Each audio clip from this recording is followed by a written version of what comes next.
Assalamualaikum warahmatullahi wabarakatuh. Tabi'un. Halo semuanya, perkenalkan nama saya Lestari Afiamila dengan NPM 20214064051123 dari Program Studi Pendidikan Guru Sekolah Dasar Universitas Muhammadiyah Pringsewu Lampung. Baik, di sini saya akan membahas mengenai problematika reformasi dan konsepsi pendidikan Indonesia di masa yang akan datang. Kurangnya layanan pendidikan di Indonesia, seperti tidak tercukupnya sarana-prasarana yang menunjang dunia pendidikan. Dan yang terakhir adalah rendahnya kemampuan literasi anak-anak.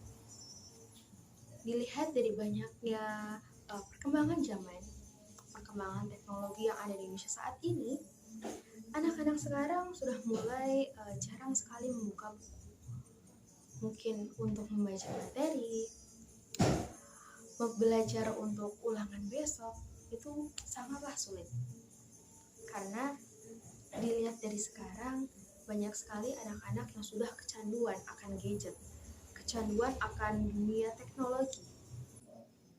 Oleh sebab itu, sistem pendidikan Indonesia saat ini haruslah memiliki solusi atas permasalahan-permasalahan yang muncul dari pembaruan pendidikan Indonesia yang ada.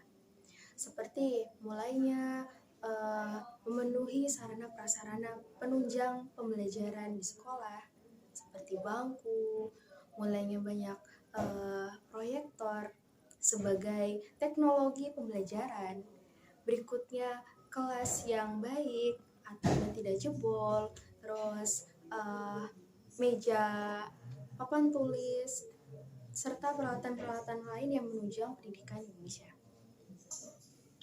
Berikutnya, pasti kita tahu bahwa Indonesia itu sangatlah luas, dari Sabang sampai Merauke. Dan tidak semua tempat itu terjangkau. Oleh sebab itu, mulailah pemerintah itu membangun jalan yang benar. Seperti untuk anak-anak tidak harus melewati sungai, tidak harus untuk menaiki kapal, tidak harus menyeberangi sungai yang airnya sangat deras, tidak harus melewati hutan yang sangat lebat, karena di sana pastinya banyak hewan-hewan buas. Oleh sebab itu, mulai sekarang harus banyak untuk membangun fasilitas-fasilitas belajar. Karena Indonesia pasti membutuhkan generasi-generasi muda penerus bangsa yang berkualitas, yang bisa membangun bangsa Indonesia untuk lebih maju di masa depan. Bicara mengenai konsep pendidikan Indonesia yang mengalami banyak sekali problematika. Dulu, saya pernah bertanya kepada kelompok 9 kalau tidak salah, kelompok tentang konsep pendidikan Indonesia. Dulu, saya bertanya saat Bapak Dimas melaksanakan ujian, saya lupa ujian apa. Jadi saya bertanya, pertanyaannya, bagaimana pendapat kalian tentang maraknya praktik-praktik pendidikan yang sudah keluar batas?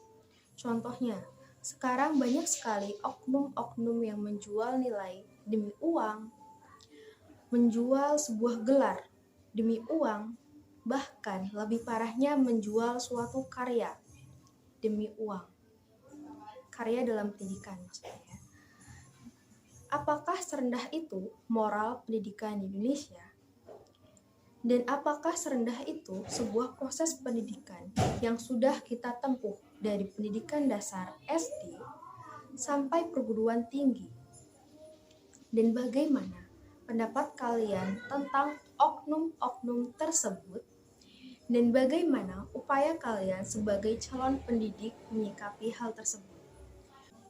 Pertanyaan yang saya berikan ini ternyata belum bisa terjawab dengan benar kalau menurut saya sendiri, karena mereka presentasi hanya menjawab tentang pendidikan di Indonesia itu tuh masih kurang segala macam, dan ada beberapa teman-teman yang menambahkan bahwa oknum-oknum tersebut memang sudah marak, sudah sangat banyak sekali, dan ya kita temui juga di kampus swasta, bahkan di kampus negeri juga pasti ada oknum-oknum tersebut. Ada yang masuk kuliah demi uang, Ada yang masuk kuliah hanya membayar saja, dia tidak mengikuti ulangan, dia tidak mengikuti kuis, dia tidak mengikuti UAS, dia tidak membuat skripsi, dia tidak sidang. Kan ada sih waktu itu masalah tentang wisuda abal-abal yang ada di Pulau Jawa. Dia ditanya sama wartawan, wisudanya prodi apa, tanggal berapa sidang, sidangnya di mana, sidang dengan dosen siapa, bahkan dia tidak tahu. Jadi sangat minim sekali sistem pendidikan di Indonesia.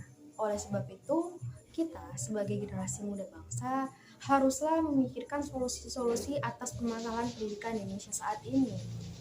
Dimulai dari sarana prasarana untuk memenuhi kebutuhan pendidikan, dimulai dari untuk meningkatkan mutu pendidikan di Indonesia, seperti banyaknya literasi baca, kita buat taman baca siswa yang menyenangkan. Dari perkembangannya teknologi saat ini, kita bisa menggunakannya untuk sarana prasarana pembelajaran. Seperti mulainya ada proyektor di dalam kelas, bisa dimulai dari sekolah dasar SD. Contohnya, untuk apa? Untuk menarik minat belajar siswa. Seperti banyaknya kartun-kartun gambar, media bergerak, animasi segala macam, itu akan membuat siswa-siswi itu pastinya tertarik untuk belajar dan semangat dalam menunjang proses belajar. Anak zaman sekarang pastinya anak-anak teknologi, dan anak-anak itu pasti tidak lepas dari perkembangan teknologi. Oleh sebab itu, kita sebagai generasi muda bangsa, generasi penerus bangsa, generasi yang akan menjunjung tinggi masa depan Indonesia untuk menjadi negara yang maju, apalagi kita sebagai seorang pendidik harus bisa memanfaatkan teknologi-teknologi yang ada sebagai media pembelajaran, sebagai sarana pembelajaran, sebagai media untuk meningkatkan mutu pendidikan di Indonesia. Mungkin cukup sekian yang dapat saya sampaikan. Kurang lebihnya saya mohon maaf. Terima kasih. Wassalamualaikum warahmatullahi wabarakatuh. Bye-bye.